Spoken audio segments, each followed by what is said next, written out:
बात करता है और आज भी छात्र के रूप में बात करूंगा। हमारे शिक्षक प्रवीण जी दामोर यहाँ पे आए थे और उन्होंने अपना व्यक्तित्व दिया।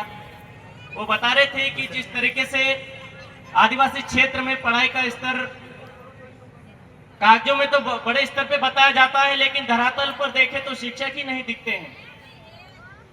और जब बोलने जाते हैं तो कुछ लोग बोलते हैं कि यार मत बोलो, अपने ही शिक्षक है, अपने ही आदिवासी भाई है। लेकिन वो यह नहीं देख रहे कि हमारे ही बच्चे, हमारे ही समाज के और हमारे ही परिवार के बच्चे पीछे छूट रहे हैं। उनको वो शिक्षक देख रहे हैं। क्योंकि मैंने कई बार मंच से अपने शिक्षकों के ऊपर मैंने बोला था, तो मुझे बहुत सारे रोकने टोकने वाले मिले थे, लेकिन आज दादा ने बता दिया तो मुझे बड़ा गर्व हो रहा है कि कहीं ना कहीं हमारे भी शिक्षक है जो अन्य शिक्षक जो स्कूलों में नहीं पहुंचते हैं, और बहुत सारे तो बामनिया पेटलावत थाने चौकी में झगड़े फुटा रहे हैं, कई सारे तहसीलों में जाके बैठ रहे हैं और बहुत सारे बहानेबाजी करते रहते हैं।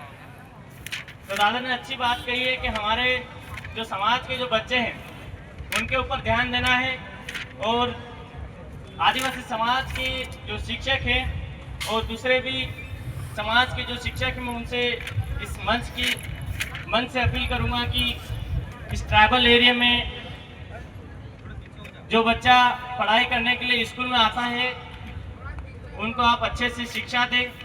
क्योंकि मुझे भील प्रदेश विद्यार्थी मोर्चा का दायित्व दे रखा है, लेकिन खुद को भी पढ़ाई करनी है और परिवार को भी मेंटेन करके चलना है, इसलिए मैं ज़्यादा समय नहीं दे पाता हूं।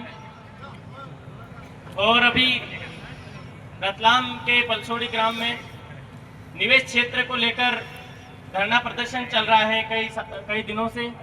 तो कल वहां पर एक महा आंदोलन किया जा रहा है, तो आप लोग भी वहां पर अपनी उपस्थिति दर्ज कराएं। जिस तरीके से आदिवासी क्षेत्रों में जहां जहां जगह खाली पड़ी है वहां पर कंपनियां आ रही है, तो कंपनियां किसके कहने पे आ रही है? क्या हमारे आदिवासी नेता उन कंपनियों को नहीं रोक पा रहे हैं? क्या उस निवेश क्षेत्रों को निरस्त नहीं करवा पा रहे हैं?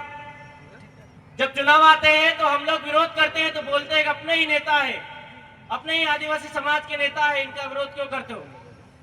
अरे भाई, विरोध क्यों करते हैं?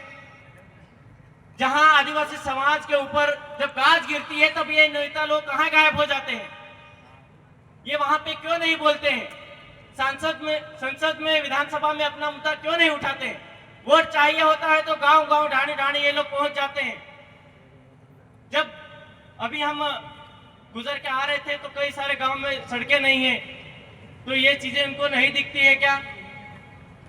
उनको स्कूलें नहीं दिखती, उनको अस्पतालें नहीं दिखती है क्या? तो बहुत सारे मुद्दे हैं बोलने के लिए, तो ज्यादा समय नहीं लेते हुए मैं अपनी वाणी को यहीं विराम देता हूं।